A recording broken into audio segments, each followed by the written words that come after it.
ক্ষুদিরামের সত্যনিষ্ঠা।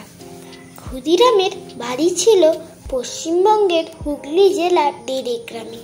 সেখানে তিনি ছেলেবেলা থেকে প্রায় 40 বছর বাস করেছেন পত্নী চন্দ্রা দেবী, পুত্র রামকুমার ও কন্যা কাত্যায়নীকে নিয়ে। ঠাকুর সেবা নিয়ে সেখানে বেশ আনন্দে তার দিন কাটছিল।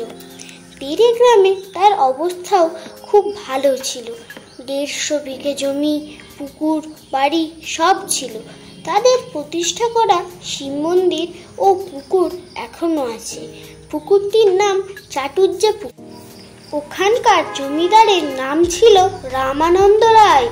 পাশের গ্রাম সাতবেড়েতে থাকতেন তিনি একবার ক্ষুদিরামকে একটা মিথ্যে সাক্ষী দিতে বললেন, কিন্তু তা কখনো হয়? ক্ষুদিরাম যে ভুলেও মিথ্যে কথা বলেন না।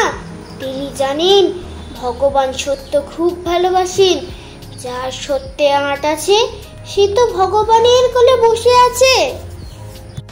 ক্ষুদিরাম মিথ্যে কথা বলতে রাজি না হওয়ায় জমিদার তাকে ভয় দেখালেন।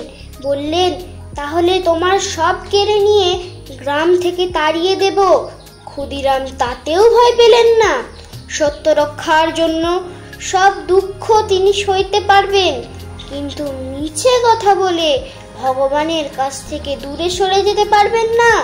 জীবনের উদ্দেশ্যই তো ভগবান লাভ।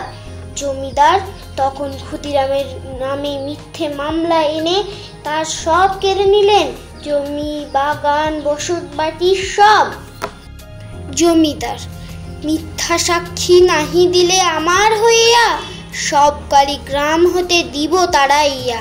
ক্ষুদিরাম, ভগবানে স্মরি তাও সহিতে পারিব, তবু কিছুতেই মিথ্যা কহিতে নারিব।